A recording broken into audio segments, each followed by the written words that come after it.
itu tuh gangguannya tuh edan parah banget. Banyak rombongan kita, notabene cewek ya, yang kerasukan. Bahkan ada kakak saya nih Pan yang ikut itu tuh di carrier-nya tuh menurut keterangan BB apa tuh ada yang nemplok anak kecil dan itu ngikut si kakak saya ya sampai ke bawah kayak gitu, dan itu semua, dan itu tuh mukanya tuh kayak kakek-kakek tapi masalahnya berarti gak kayak orang dunia. Nah iya mirip-mirip, soalnya saya sempat validasi kan ke teteh, katanya emang itu orang dunia. Assalamualaikum warahmatullahi wabarakatuh. Nah teman-teman, balik lagi nih di Jejak Malam. Di sini saya Rega Abdillah dan Rifan Pratama. Kita berdua tuh salah satu kru di Jejak Malam ya Pan ya. Nah sekarang tuh kita tuh lagi iseng-iseng nih karena emang nggak ada kegiatan ya Pan ya. Mau ngebahas apa ya? Kita mau ngebahas Gunung Gede. Nah kenapa nih misalnya kalian ada yang bertanya-tanya mungkin ya Pan ya, kenapa sih kalian kita mau iseng ngebahas Gunung Gede? Karena gimana ya, menurut kita pribadi Gunung Gede itu cukup menarik Pan. Kayak gitu, di samping dulu kan baru-baru ini kita sempat melakukan pendakian kan ya Pan ya. Tepatnya tanggal 10 Agustus 2025 kemarin. Tuh itu teman-teman, dan dulu juga saya pribadi itu ada pengalaman mendaki ke Gunung Gede, dan emang gimana ya, ada cerita horor lah di situ tuh. Dan dulu tuh Pan saya tuh melakukan pendakian itu tuh di tahun 2022. Oh, berarti udah 3 tahun yang lalu lah. Pokoknya nanti kita bahas lah ya pengalaman horor saya pribadi pas lagi mendaki Gunung Gede. Nah sekarang tuh kita lagi mau ngebahas tipis-tipis aja lah ya mengenai Gunung Gede. Nah Pan, menurut sudut pandang kamu mengenai Gunung Gede itu gimana sih? Tapi Pan, sebelum kita bahas Gunung Gede lebih jauh ya, kita ngopi dulu nggak sih? Siap. Cheers. Ngopi dulu teman-teman. Ngopi.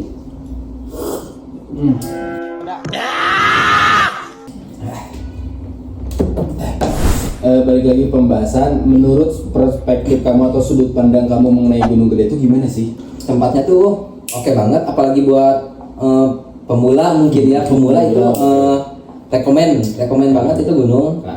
Kenapa?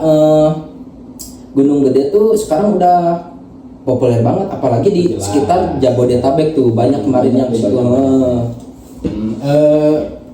Apa sih Gunung Gede itu berapa mdpl sih Pak? Sekitar 2.958 mdpl di tubuhnya ya, di tubuh itu di tubuh itu cukup tinggi ya teman-teman kayak gitu. Dan itu tuh salah satu gunung yang cukup tinggi ya di Jawa Barat, tepatnya di Cianjur Cipanas teman-teman. Dan Gunung Gede itu ada 3 jalur yang legal nih Pan, lewat Salabintang, terus Cibodas dan terakhir Via Putri. Nah, Via Putri. Kita sering melakukan pendakian itu lebih ke Via Putri ya. Karena lebih safety. Treknya lebih safety, terus emang ya enak aja lah buat dilalui buat pemula kayak gitu. Soalnya kan si lebar treknya juga cukup lega tuh Pan, kayak gitu. Dan balik lagi ngebahas Gunung Gede Pan. Terakhir kita mendaki Gunung Gede itu kan yang tadi sempat dibilang ya. Dan gimana ya Pan, kalau buat saya pribadi jujur agak terlalu banyak perubahan nih Pan di Gunung Gede tuh, dari treknya, terus dari kita udah sampai di Surya Kencananya tuh. Mungkin kalau di jalur trek itu tuh karena disebabkan gempa kemarin tuh kan, gempa Cianjur itu. Jadi emang banyak itu teman-teman, banyak trek yang ambles tuh Pan. Bahkan ada polisi juga kayak gitu. Dan kalau di Surkennya itu gimana Pan? Di Surken, aduh, disayangkan sekali sih kalau nggak kayak dulu. Kalau dulu itu terakhir tuh tahun 2018 dulu ya, Edelweiss itu masih wow. Kalau sekarang nggak tahu sih ya. Masih Edelweiss itu masih banyak lah ya di Surken. Masih segar ya? Masih segar. Terus si mekar bunganya juga masih lebar. Dan sekarang tuh Edelweiss itu udah mulai agak layu, terus pohonnya juga udah mulai agak jarang Pak. Ditambah sekarang Surken tuh gimana ya, maaf ya teman-teman, tapi emang itu faktanya agak kotor juga Pan, kayak karena gitu. Banyak pendaki yang nggak bertanggung jawab. Banyak pendaki FOMO nih. Buat anak pendaki FOMO ya mohonlah kebersihannya diperhatikan ya, bahwa kembali sampah turun. Nah itu kan jargon pendaki ya, kayak gitu kan. Jangan tinggal apapun selain jejak. Nah kayak gitu. A few moments later. Terus gak pas lewat pengalaman Rega nih, yang paling keren via mana tuh? Kalau misalnya menguji adrenalin ya Pan ya, jelas lewat Cibodas. Kenapa? Karena treknya tuh terjal juga Pan. Ditambah di sana tuh banyak spot-spot yang emang indah juga kan, ada Telaga Warna teman-teman, terus ada Curug Ciberem juga, terus ada air panas di sana tuh, terus ada yang paling ikonik tuh Tanjakan Setan tuh Pan. Dan di situ tuh kita tuh harus kalau misalnya mau naik ya pakai tali tuh, pakai webbing kan, jadi harus pakai webbing ke sana tuh, dan itu tuh emang bisa dibilang ekstrim lah buat pemula mah kayak gitu kan. Nah kalau semisal, nah ini Pan, apa maksudnya kalau toh semisal kamu nanti mau melakukan pendakian ke Pangrango itu jalur Cibodas. Jadi kita di kandang Badak, kalau ke Gunung Gede itu lurus aja, kalau ke Pangrango tuh melipir ke kanan kayak gitu. Dan kandang Badak tuh itu tuh bisa dibilang patokan kalau misalnya kita mau ngeres sebelum ke Gunung Gede atau ke Pangrango, kebanyakan pendaki camp di situ Pan. Di situ ada musola dan banyak juga sumber air, jadi lebih enak lah buat pendaki kayak gitu. Ini ya gampang dikat mah. Kayak gampang gitu. Bingung aja nanti pendaki-nya. 2,000 years later. Nah kalau semisal kita ngebahas jalur mengenai Salabintana nih Pan, itu tuh gimana ya? Jadi kita keluarnya tuh di barat. Jadi barat bukan dari timur ya? Enggak, kalau timur tuh khusus itu aja apa namanya Gunung Putri. Kalau lewat Cibodas keluarnya tuh dari Kawah, Jadi kalau mau ke Surken kita apa namanya harus ke bawah dulu tuh. Kalau dari Salabintana kita keluarnya dari barat Pak. Tapi vegetasinya dari Salabintana gimana tuh, kan jarang tuh lewat Salabintana. Kalau ngebahas vegetasi di sana otomatis rapet nih. Terus dari segi jalur trek juga ya itu masih nggak seluas Gunung Putri. Dan di jalur Salabintana itu banyak pacet Pan. Dan pacetnya tuh gede-gede, banyak lintah tuh. Soalnya kan emang jarang pendaki yang lewat situ juga karena jauh melipir Pan. Kalau lewat Salabintana tuh jauh. Kira-kira berapa jam tuh? Kan banyak tuh yang paling via Putri apa Cibodas kan, Salabintana jarang. Berapa jam tuh? Kalau lewat Salabintana kira-kira ya, soalnya kan saya juga belum pernah, kata orang yang udah pernah mendaki sekitaran 12 jam Pan. Dan itu tuh cukup lama kan. Berarti kenapa? Hampir 2-3 kali lipat via Putri kan? Iya, via Putri. Tapi treknya landai apa curam apa? Kalau lewat Salabintana dominannya tuh landai Pak. Makanya itu disebut lama juga. Karena emang bisa dibilang agak mengelilingi jalur Gunung Gede tuh. Kayak gitu Pak. Ya itu emang PR lah buat para pendaki kayak gitu. Makanya lebih dominannya itu lewat Putri, aman, cepet, dan emang banyak yang jualan juga tuh Pan.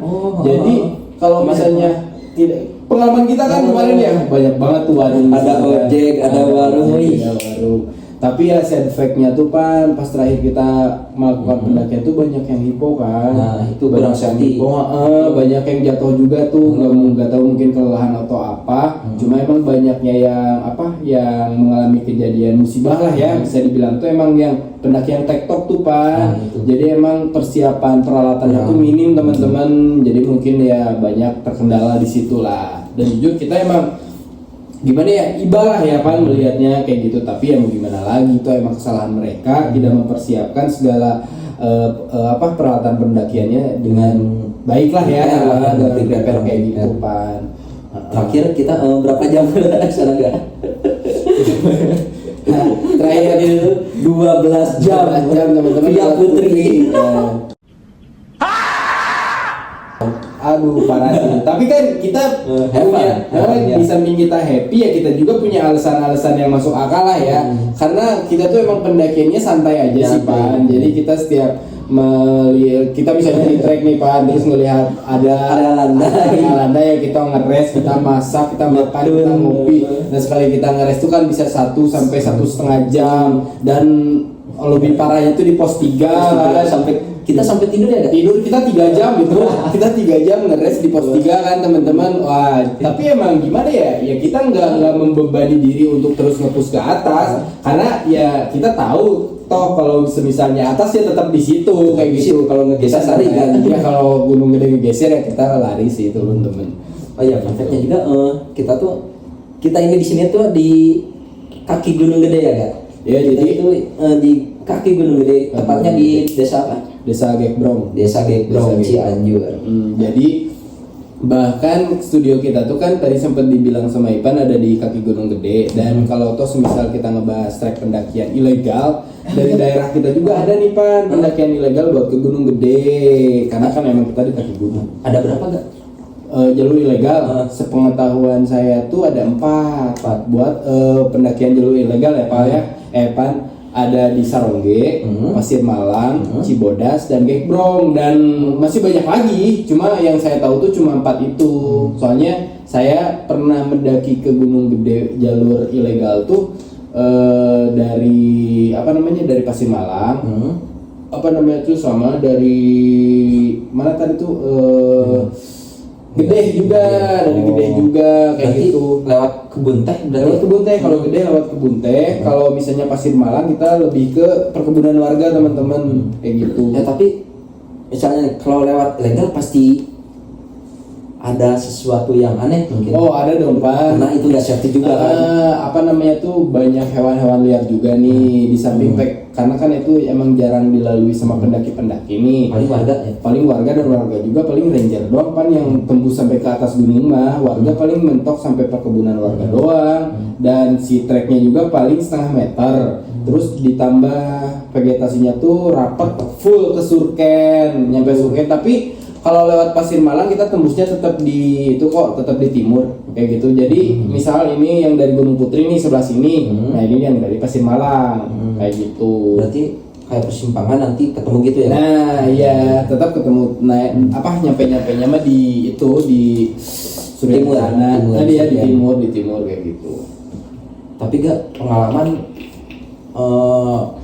kalau jalur ilegal nih ya. Kalau jalur legal kan orang-orang udah pada tahu. Iya. Kalau jalur ilegal nih gimana gak? Nah kalau jalur ilegal tuh sebenarnya macam-macam ya Pan ya. Ada segi dari keindahannya tuh ada. Tadi disclaimer, jangan sekali-kali kalian lewat jalur ilegal. Karena itu bahaya. Karena emang kita minim akan perizinan, bahkan tidak ada izin sama sekali. Jadi amit-amit kalau terjadi hal yang tidak diinginkan, tidak ada yang bertanggung jawab juga teman-teman kayak Dan gitu. paling kalau nggak ada yang tahu gimana? Ya udah kita hilang aja kayak gitu. Kemarin ada yang post di Gunung Gede Pangrango itu masih ada macan kumbang. Nah, ada beberapa. Bahkan kalau misalnya kalian lewat jalur ilegal ya Gede, masih ada tuh Pak, masih banyak macan kumbang. Presentasinya kalian bisa ketemu ya gak? Iya bisa. Karena emang itu jalur perlintasan mereka juga Pak. Ada bagas juga tuh, banyak bagas mendominasi kayak gitu bagas. Karena mungkin ya itu rumah mereka kayak gitu kan. Kita cuma mampir lewat doang. Karena mungkin minimnya pendaki yang lewat situ Pak kayak gitu. Nah, tapi nggak bisa. One eternity later. Gak kan tadi kata Rega ada pernah pengalaman horor nih lewat mana tuh, ilegal atau legal? Ilegal dong. Ilegal. Lewat mana tuh? Lewat Pasir Malang. Pasir Malang. Lewat Pasir Malang. Lumayan ekstrim dari segi hewan dan gangguannya, mungkin ya dari segi makhluk goibnya tuh mendominasi Pan. Karena mungkin emang jarang pendaki yang ke situ juga. Jadi ya serem. Kemarin melakukan pendakian Gunung Gede lewat Pasir Malang tuh 10 orang. 10 orang. Bentar. Kenapa kepikiran jalur ilegal? Karena gini teman-teman, alasan kenapa saya memilih jalur ilegal karena ada salah satu teman saya nih Pan yang merekomendasikan trek lewat Pasir Malang, katanya cuma 4 jam doang buat sampai ke Surken. Berarti iya, makanya gimana kita nggak mau lah ya, karena pasti kita tertarik kayak gitu kan. Dan nyatanya tuh nggak secepat itu. Bahkan nyampe 12 jam kita ke sana. Dan ya kebayang lah ya situasi pas 12 jam dengan kekeosan. Chaos mungkin. Nah, chaos banget lah Pan, chaos banget. Bahkan di sana sempat cekcok dengan beberapa pendaki juga, dan ya bisa dibilang kacau lah pendakian saat itu. Di samping kita emosi kita udah nggak stabil, terus gangguan dari makhluk gaib itu banyak juga. Jadi ya kebayang lah situasinya tuh kayak gimana, kacau habis pokoknya.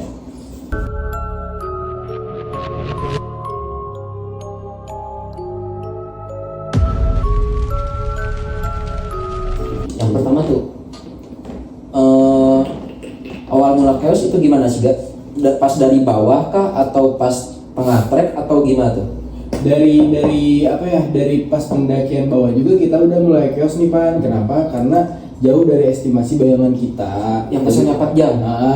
jadi di situ juga kita kan udah mulai buka jalur nih, udah ngebabat kayak rumput-rumput pepohonan yang kayak gitu, yang sebenarnya itu tuh nggak layak lah buat dilewati para pendaki, tapi kita paksa buat terobos di situ. Kita Berarti buka jalan. Kita buka jalan karena emang ada jalan yang emang biasa dilalui ranger, dan di situ tuh ada apa ya, pohon tumbang disertai ada sarang lebah juga. Jadi mau nggak mau kita tuh melipir, dan karena emang nggak ada jalur melipir, jadi kita ngebuka jalur muterin si sarang lebah dan pohon tumbang itu. Di situ kita udah mulai bete nih kan, karena pertama dari segi waktu juga kita udah jauh banget jomplangnya kayak gitu. Dari estimasi. Dari estimasi. Yang keduanya tuh di situ juga kan udah mulai, ya mungkin anak-anak para pendaki udah mulai kelelahan ya Pan ya, karena Kesel juga ya. Kesel. Iya kesel juga karena emang di situ tuh kita tuh emang minim ngeres. 12 jam tuh minim ngeres Pan. Dipus 12 jam tuh dipus ternyata kayak gitu ya. Kalau misalnya ngebahas gangguan goib itu ada sih tipis-tipis pas waktu kita masih pas lah apa mendakinya ya. Tapi pas dominannya si makhluk gaib mengganggu kita tuh pas turunnya Pan, karena mungkin malam ya. Kayak gitu. Berarti kalau pas naik itu aman. Maksudnya keaman sih, jadi lebih ke emosi aja nggak stabil kayak gitu sampai ke kita nyampe suruh camp kayak gitu aman. Cuma emang waktunya aja. Kita naik tuh jam 5 subuh nyampe ke sana asar. Dan itu tuh ngepush teman-teman minim ngeres juga. Karena emang di sana tuh nggak ada tempat ngeres Pan. Karena emang jalurnya tuh terus ngepush dan emang nggak ada lahan buat kita ngeres. Nggak ada tempat landai. Jadi emang curam. Vegetasinya tuh rapet aja terus kayak gitu ya. Kita ngeres paling di trek situ aja kayak gitu. Bersandar di pohon palingan kayak gitu ya. Pokoknya mah ya nggak enak lah. Jadi emang itu buat saya pribadi itu contoh lah Pan lah, jangan lagi melakukan pendakian ilegal sebelum kita riset atau apalah mengenai trek dan emang cerita rakyatnya di situ gimana. Karena kita nggak tahu treknya gimana, di situ ada apa, bahaya gitu. banget. Bahaya banget. Tapi enggak, kenapa?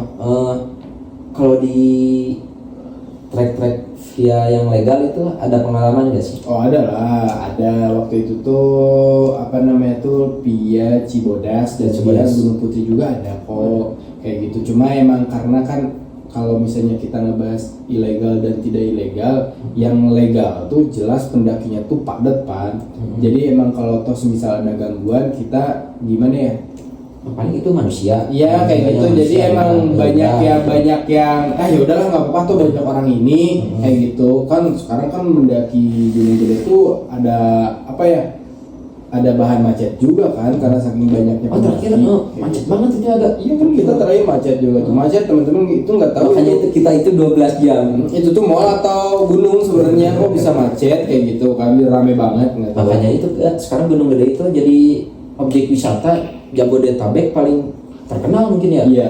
Salah satunya itu karena mungkin ya banyak sekali keindahan di Gunung Gede itu Pan. Jadi harus dijaga. Harus dijaga.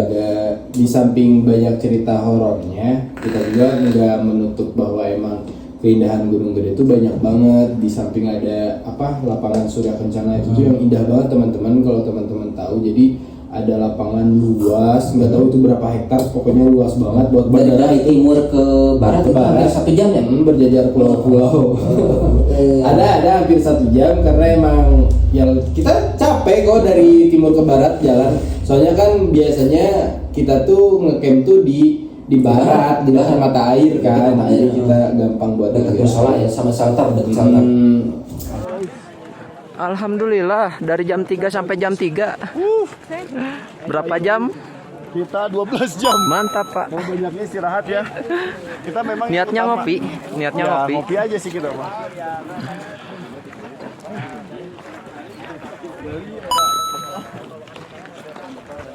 Ada pokoknya teman-teman. Tapi kalau toh semisal kamu kan pengen apa ya melewati apa namanya tempat-tempat spot-spot yang indah nih, yang buat kayak kamu buat ngadem dulu enak, banyak yang dilihat, lewat Cibodas karena di situ banyak spot-spot yang emang enak lah buat foto-foto Kayak danau, kayak gitu. danau. Ada danau, ada air panas juga, ada Curug Ciberem juga, ada kandang badak tuh, seru tuh di situ. Tapi boleh tuh buat teman-teman bisa nyoba misalnya pertama itu kita naik via Putri, terus cross lewat pulangnya lewat Lewat Cibodas. Cibodas. Jadi Enak lintas banget. teman-teman. Lintas.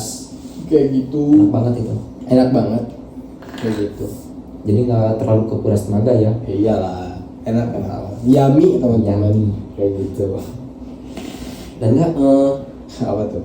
pengalaman horornya apa nih? Tadi kan ngomong horor apa nih horornya? Jadi yang bisa dibilang crowded lah ya, pengalaman horor di gunung paling crowded, khususnya Gunung Gede karena sekarang kita lagi ngebahas Gunung Gede.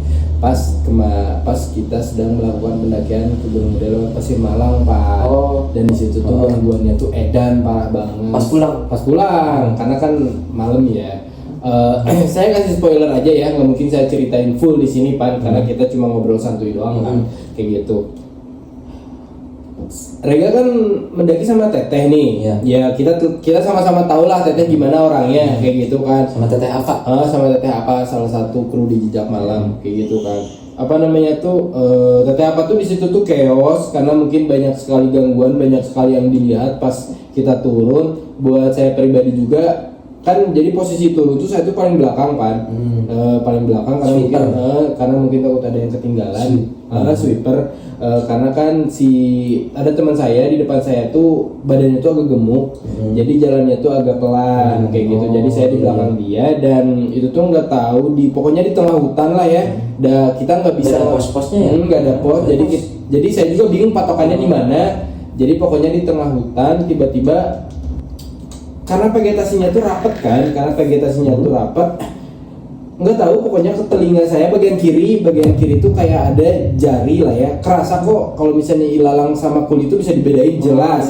Ada yang gini nih, dan saya tuh kaget nengok dan di depan saya tuh ada batu, dan batunya tuh karena kan itu posisinya tuh gerimis, jadi batunya tuh udah mulai campur sama tanah, jadi saya injek tuh saya kepleset lah di situ tuh, dan di situ tuh saya kepleset karena emang gak bersuara. Rombongan tuh tetap jalan Karena nggak ada yang ngeh. Dan saya tuh mulai ketinggalan nih. Saya bangun, saya nengok kanan kiri kan, tapi emang nggak ada apa-apa, cuma emang ada ilalang doang, dan itu tuh posisi gelap banget Pak. Nah, benar. Kalau kalian terpleset atau apapun, terus jauh dari rombongan, mendingan kalian teriak atau apa, karena kalau malam-malam apalagi kabut turun, kalian terpisah dari rombongan kalian itu bahaya banget. Bahaya banget teman-teman kayak gitu. Dan saya kembali bangun nih teman-teman, apa namanya tuh mencoba buat ngejar rombongan lagi. Bawa carrier, saya bawa carrier, double carrier Pak. Aduh. Di sini carrier yang 65 liter nih, di belakang di sininya tuh daypack yang kaliber yang suka saya pakai tuh. Nah, kenapa bawa 2 carrier? Kenapa tuh? Karena kan udah banyak yang capek juga Pak. Itu tuh carrier salah satu temen saya cewek, udah mulai capek dia. Jadi daypacknya bukan carry lah ya, daypacknya itu saya pakai aja, nggak apa-apa. Toh emang kondisi saya waktu itu masih fit kayak gitu sebelum jatuh kan. Dan saya bangkit lagi, saya berusaha jalan cepat buat ngejar rombongan, dan di situ kembali jatuh lagi tuh Pak. Kalau itu emang feel murni kepleset karena mungkin panic attack ya, kayak gitu. Dan kita push lagi sama rombongan, kita push lagi. Dan tiba-tiba di situ tuh teteh apa tuh melewati kayak jembatan kayu lah ya, jembatan kayu kayak yang di Cibodas sudah. Enggak, ini jembatan kayu ala kadarnya lah kayak gitu, yang jembatan kecil. warga. Jembatan warga, tiba-tiba teriak tuh teteh apa tuh. Kita kaget lah ya sebagai pendaki di rombongan itu. Terus kita tanya kenapa teh, ada apa? Katanya itu ada tangan gede lah, pokoknya ada tangan gede pas bebe apa mau kepleset di jembatan itu, mau nangkep bebe apa. Tangan doang Pak, dari bawah jembatan mau nangkep bebe apa. Makanya bebe apa teriak tuh karena kaget mungkin ya. Ya pas kaget lah. Tangan segede apa? Iya, gede. Dan di situ tuh Pan banyak rombongan kita, notabene cewek ya, yang kerasukan. Bahkan ada kakak saya nih Pan yang ikut, itu tuh di carrier-nya tuh menurut keterangan BB apa tuh ada yang nemplok anak kecil dan itu ngikut si kakak saya ya sampai ke bawah kayak gitu, dan itu anak kecil. Itu karena apa sih diganggu terus gak kalau boleh tahu? Gini, yang pertama ada salah satu pendaki yang head juga, yang kerasukan itu tuh head di tengah jalan pas mau turun. Yang kedua emang di situ tuh kan minim dilalui sama orang ya, apalagi sama pendaki. Jadi emang malam ya. Jadi emang aura makhluknya tuh masih sangat kental Pak. Jadi mungkin ada kita ke situ tuh, wah apa nih ya, kayak kata makhluk itu tuh mungkin ya. Dan oh iya kan sempat kelewat sebelum pas kita lagi melakukan pendakian. Jadi trek Pasir Malang sama Sarongge itu ketemu di tengah nih kayak gini, cagak kayak gitu kan, persimpangan lah, ada cagak persimpangan gini, terus langsung ke atas kayak gitu. Dan saya tuh di situ tuh sempat pisah rombongan sama teteh tuh kan, jadi saya bertiga duluan melewati persimpangan itu terus ketemu sama warga lokal di situ tuh. Terus si warga lokalnya tuh bilang gini, ini dari mana katanya ke saya, lewat jalur mana katanya, lewat jalur Pasir Malang Pak kata saya. Terus warga itu bertiga, apa nama itu sama siapa, ada kok sama ranger kata saya tuh kan.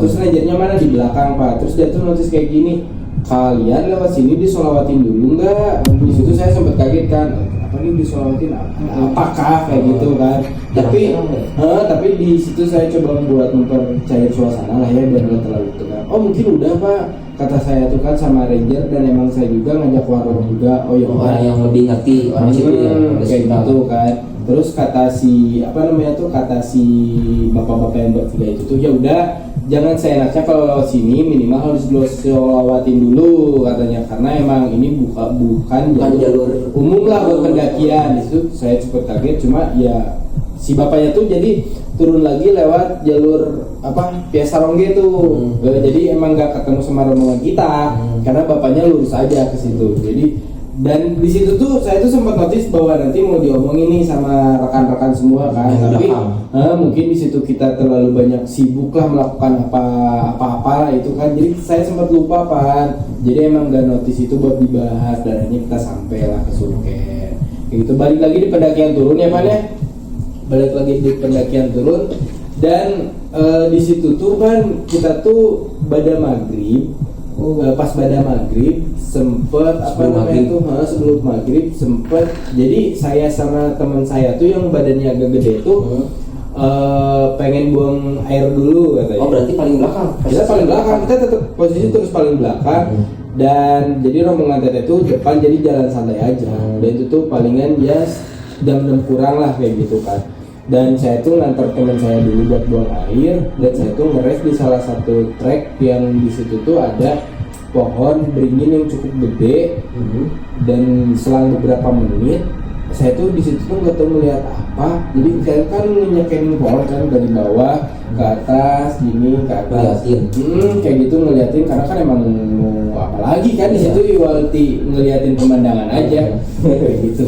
Apalagi ngeliatin temen yang lagi buang air gitu kan. Tiba-tiba di situ tuh pas notice di sela-sela pohon itu Pak ada kayak ada muka, kata saya tuh kan, itu muka apa sih kayak gitu kan. Belum jelas pas pertama mah kan, cuma pas makin lama makin saya perhatiin makin ketara tuh bentuknya tuh kayak gimana. Dan apa kan? Jadi badannya tuh kecil Pak, segede termos lah, adalah termos segede termos. Berarti sekitaran 60 cm apa kurang gitu? Adalah sekitaran kurang lebih segitu. Dan kenapa saya notice bahwa itu makhluk, karena si pundaknya tuh hidup Pak, gerak-gerak gitu. Nah, gerak kayak gitu. Terus ada tangan, badan, ada tangan semua, komplit semua. Dan itu tuh mukanya tuh kayak kakek-kakek, tapi masalahnya berarti gak kayak orang bunian. Nah iya mirip-mirip, soalnya saya sempat validasi Pan ke teteh, katanya emang itu orang bunian katanya. Ada, nah lewat Pasir Malang tuh. Boleh nanti teman-teman dicek aja lewat Pasir Malang kalau saya pengen lihat orang bunian. Ada aku istri kayak gitu. Nah kayak gitu Pan. saya kan panik attack kan di situ kan, apa yang mau dilakuin nih, soalnya dia tuh ya diem aja stay di pohon, dan saya juga dan saya juga stay di situ, jadi emang pandang-pandang kan. Pas sudah kayak gitu saya coba buat teriak, buat manggil si Bre, kan teman saya tuh panggilannya Bre juga.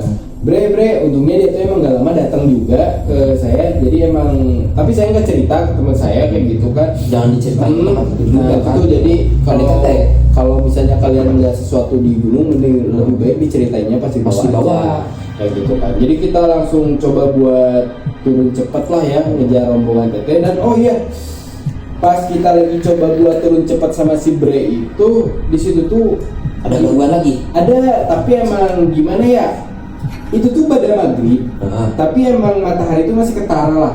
Si cahaya matahari itu masih tembus pohon kayak gitu.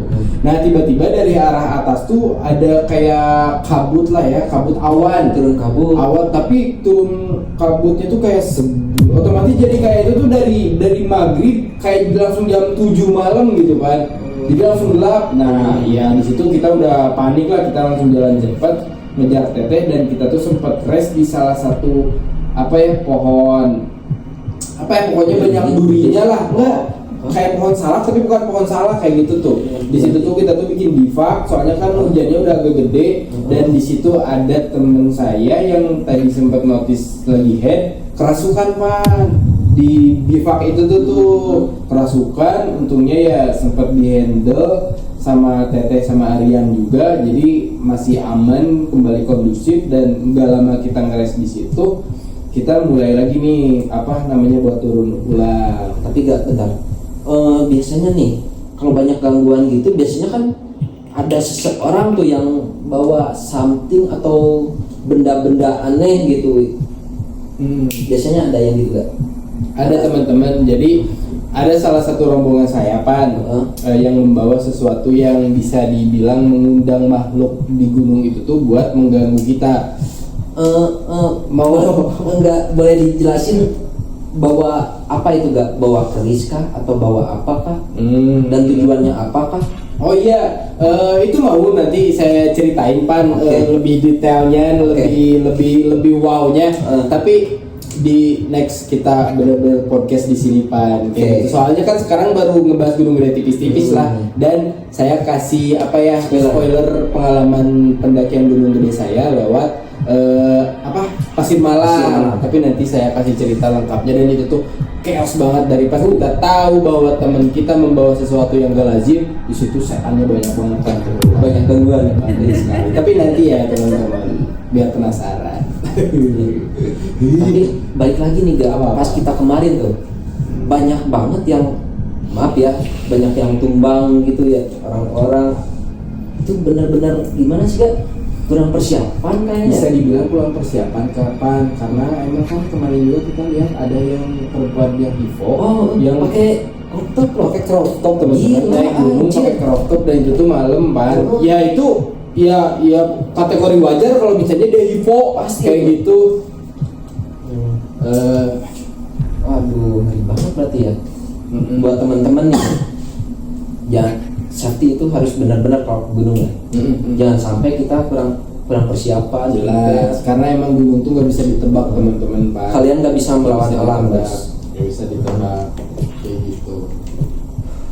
Pokoknya mah ya, kalau sebenarnya kan gini, kalau misalnya kita mau ngebahas gunung, walaupun satu dan tak banyak, soalnya kan pengalaman pendakian saya itu banyak ya kan ya mengenai gunung.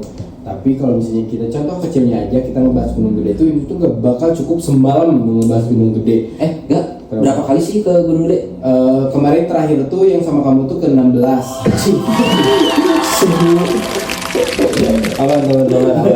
Karena emang gimana ya, dulu teman-teman sebelum saya kerja dan kuliah, saya tuh bisa sebulan tuh nyampe 3 kali pan ke Gunung Gede. Tapi TikTok beberapa kali, tapi emang seringnya tuh kita ngecamp aja. Karena emang saya tuh kan kalau sekarang lebih ke nganter aja. Kalau tau semisal ada temen yang pengen bisa jadi kayak gitu, ada temen yang pengen naik gunung, ya wes lah anter kayak gitu kan. Kayak gitu. Kayak kemarin juga kan kalian saya ngajakin, ya udahlah ayo gitu kan. Itu tuh yang ke-16, saya ikut itu yang ke-16. Gila. Soalnya sana naik Gunung Gede itu dari SMP temen-temen. Perbedaannya jauh banget gak? kemarin tuh terakhir 2018 ya, masih vegetasi masih bagus, trek masih bagus, terus maaf sampah masih bersih lah dulu. Nah, sekarang kenapa ya gak? Jadi anjir kita kacau. Sekarang tuh yang tadi sempat kita bilang bahwa emang sekarang tuh banyak pendaki forward yang kurang bertanggung jawab sama sampah-sampah mereka Pak. Dan itu tuh emang gimana yang sangat mengganggu lah bagi pendaki-pendaki yang bisa dibilang senior mungkin ya, bagi Mafala tuh yang kayak gitu kan yang lebih suka ke alamnya nggak sih? Nah iya kayak gitu. Jadi emang ya kalau pendaki FOMO sih lebih kayak buat bikin status atau apa, tidak memperdulikan masalah kebersihan juga. Yang pentingnya dia happy kayak gitu kan. Nah itu tuh salah besar kalau buat main kita ke gunung Pan. Oh iya, informasi buat kalian. Gara-gara sampah Gunung Gede sekarang dari kapan sih nggak? Dari September ya? Iya. Sampai sekarang itu November masih tutup. Gara-gara apa? Gara-gara sampah. Masyarakat. Enggak. Ngopi dulu. Itu dulu teman-teman.